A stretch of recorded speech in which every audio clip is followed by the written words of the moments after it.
next work session is Tourism Improvement District, Ms. O'Donnell.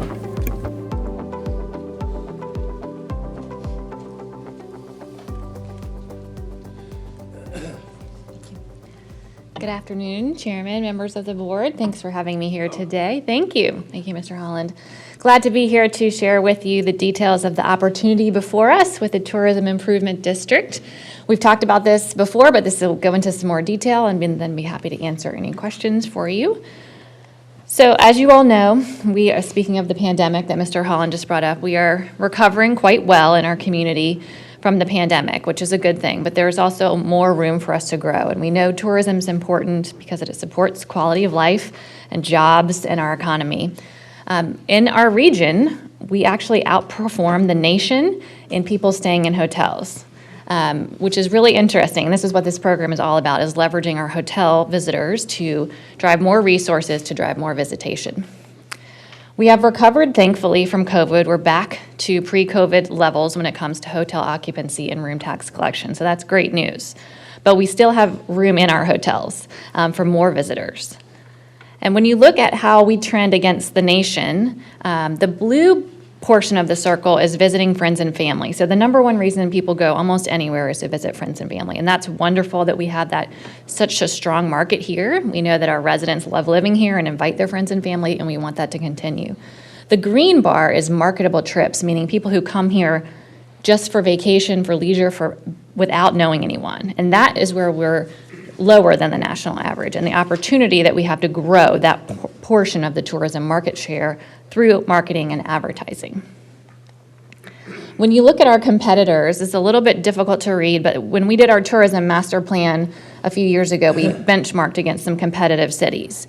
And you can see here that our funding in compared to those is the lowest. And so this opportunity will really give us more dedicated resources to level set against our competition. And really tourism, when it comes to leisure, meetings, conventions, sports tournaments, it's a competition. And to be able to compete, we need to be able to be highly resourced.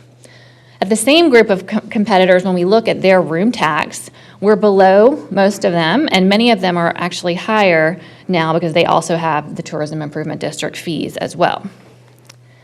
So when we think about tourism improvement districts, they're newer for Virginia, but they've been around for 20 years. There's 20 states with them in the U.S. More than 200 exist in the country. You can see here the blue states are the ones that already have them. The yellow states are the ones that are considering them. Many of them are states that we compete with, or cities within those states that we compete with. But we will be the first in Virginia to do this. So in 2021, the General Assembly passed legislation to enable localities to set up tourism improvement districts. And it allows any locality to do so, and we are approaching a regional one, which I'll explain to you in a little while. But the mandate in the Code of Virginia is that the TID benefits the payors, which in this case is the hotels, so that all the expenditures are put forward on activities that bring direct benefit to those who are paying. It requires support via hotel petition.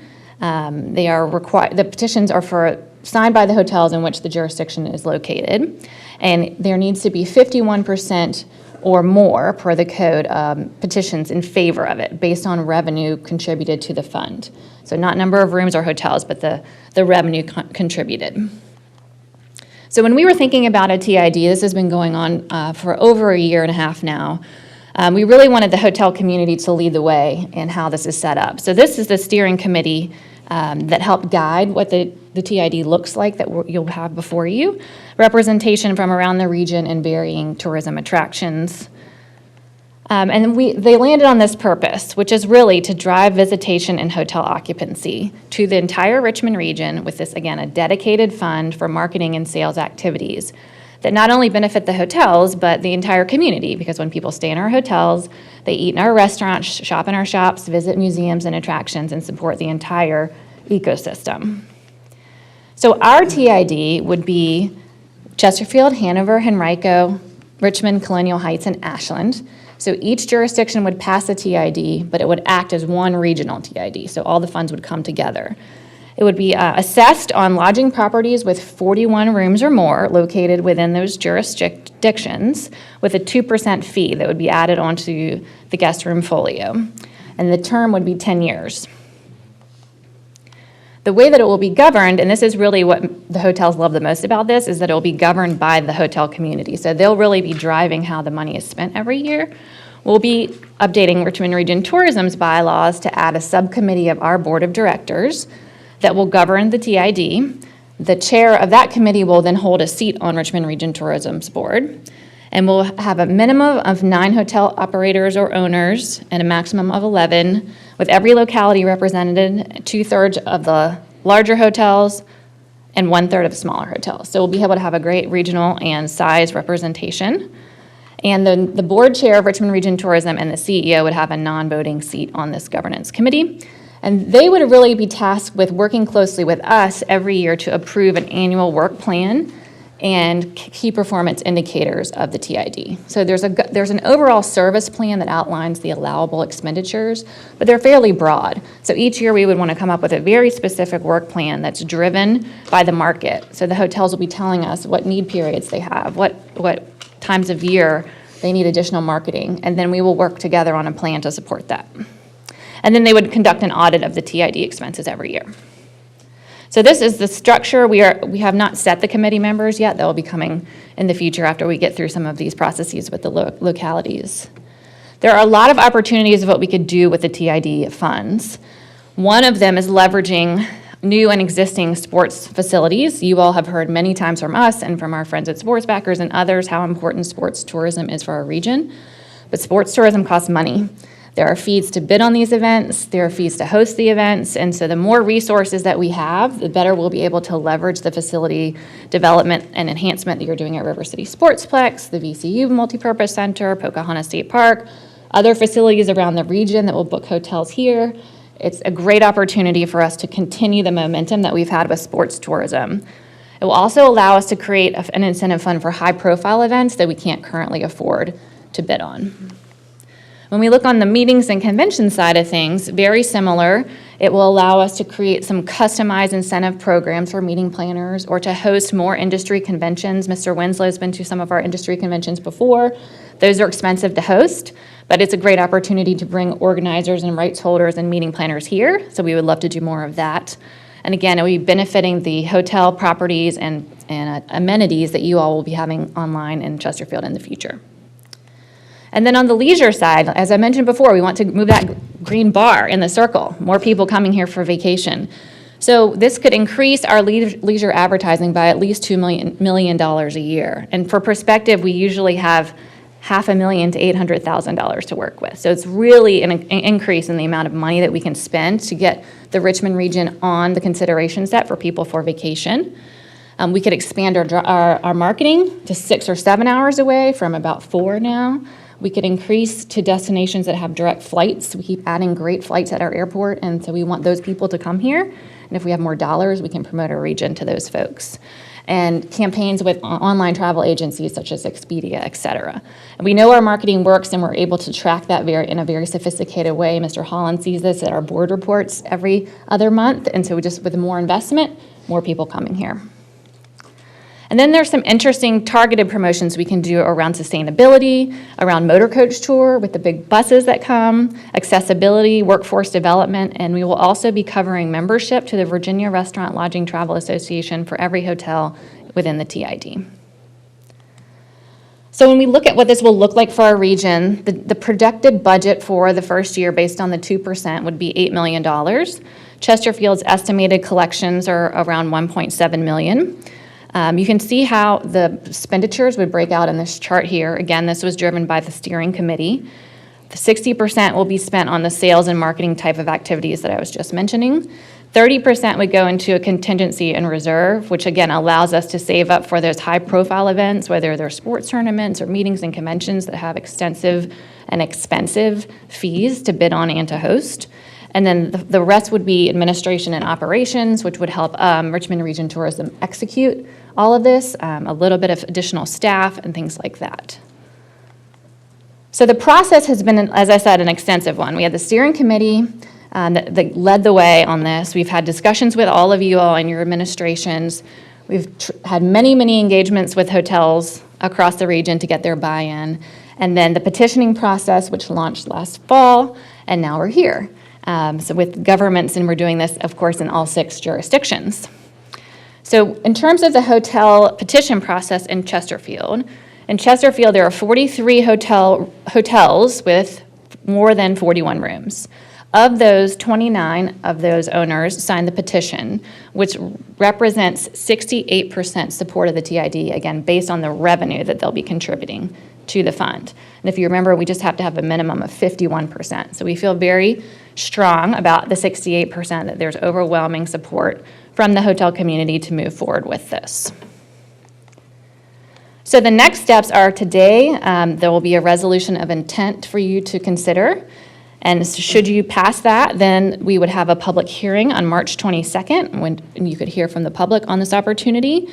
And then it would come up for consideration for adoption on April the 26th. Ashland, Hanover, and Henrico and Richmond are all following almost identical schedule as you all. Colonial Heights will be coming up a little bit later in the fall after construction of one final hotel. And that is where we are today, and I would love to answer any questions. Thank you, Mr. Chair. A question with regard to, it sounds like to me this tax has not been implemented yet, correct?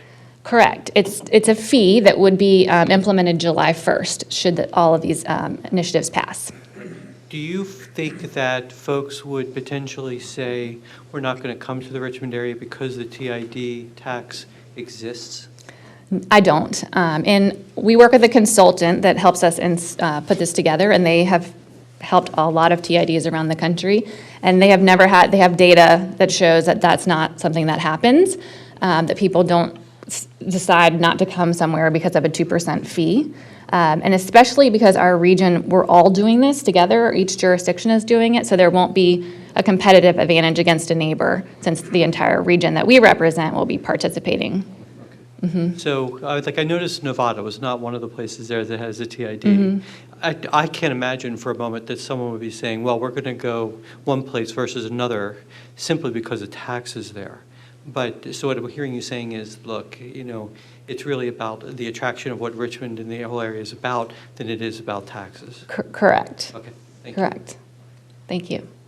And Mr. Chairman, just to clarify, these fees will be paid by people who buy a hotel room here already, Correct. right? So it's just not a tax on the local citizens unless you're hosting mom or dad or mother-in-law or something like that. So That's correct. Very good. Mills.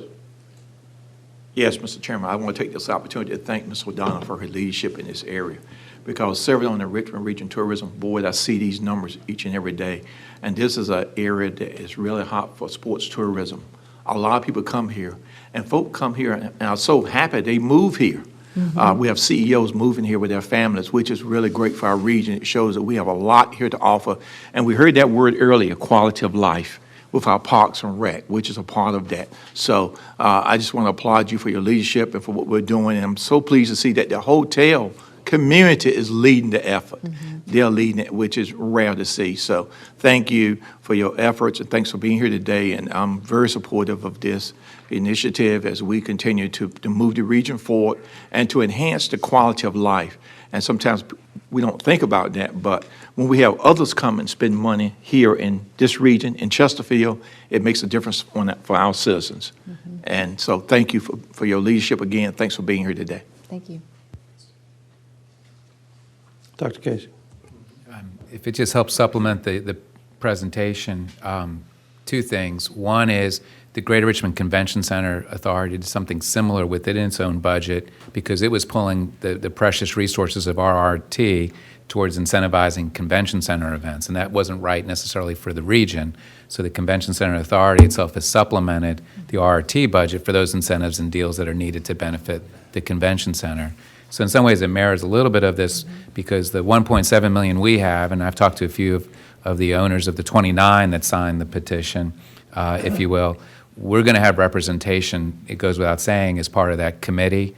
And I like to think that as part of the structure of the committee and the reporting out, while RRT will be sort of the fiscal agent, if you will, in helping manage it, and we'll have representation via RRT to report back to us, you're also going to have people from Chesterfield County, business owners who are on the committee itself in determining the budgets and how the funds can be utilized. And what I like to think if anything, from talking to these hotel owners, they have some conference space, convention space that they themselves right now have to 100% market on their own, within their own budgets, and sometimes the fees that they charge sometimes can preclude somebody from coming there.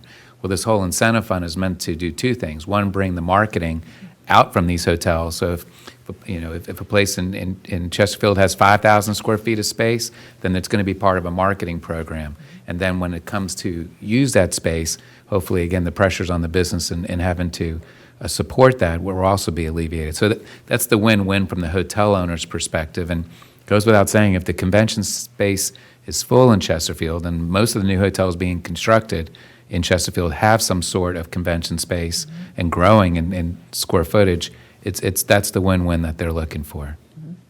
Agree. Mr. Chairman, I mean, so it really is one builds on the other, and I think it's almost a double incentive that way. I mean, you look at what's going on at Spring Rock Green, and the hotel is going to be beautiful. Conference center go up there. The hotels that are coming at the lake, and possibly with the Southside Speedway redevelopment, we don't know yet for our RFQ and so on and so forth. I know you've got one in your district, Mr. Carroll, that comes along. And so, anyway, I agree with that comment. I think it's a really spot-on comment. And I think this will just build on itself over time and be very effective for the region. Thank you, Mr. Winslow. Two quick questions. One, the funds that are going to be generated and come in, what's the audit process at the end of the year to show how the funds were used? And two, the enabling legislation, did it give any specific guidelines to help the committee when they're actually preparing the budget and how the money's going to be spent? I think it's helpful for the public to know, with those two issues. I'll take the second one first. The enabling legislation is pretty broad. It says, I believe it's mostly just sales and marketing type language, but each jurisdiction has a service plan that they have reviewed, the attorneys have reviewed, that our steering committee helped guide, that's a little bit more specific and lists out the different things that could be spent on. Many things I've already mentioned: marketing, sales, bringing in media, training for workforce development, going to a trade show, setting up presence at a show. There's a lot of possibilities in the plan that's again, it's pretty high level. And then each year, it'll be very detailed, and that will be what the committee of hotel owners in Richmond Region Tourism will partner on to say, this year we're going to go to this many trade shows, and we're going to have this big of a presence, and we're going to bid on these events with this much money because they're going to bring in these many people.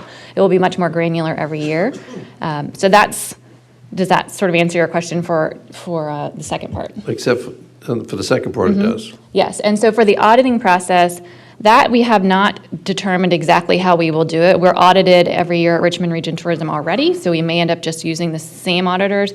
We haven't quite gotten that far because we need to set up the governing committee, which will be one of the next steps, and they'll help us follow that line of thinking. But we will take advice from them as well as our board of directors on the best way. We just haven't quite nailed that down yet. Great. Thank you. Thank you. Anybody else? Thank you very much. Appreciate it. Okay.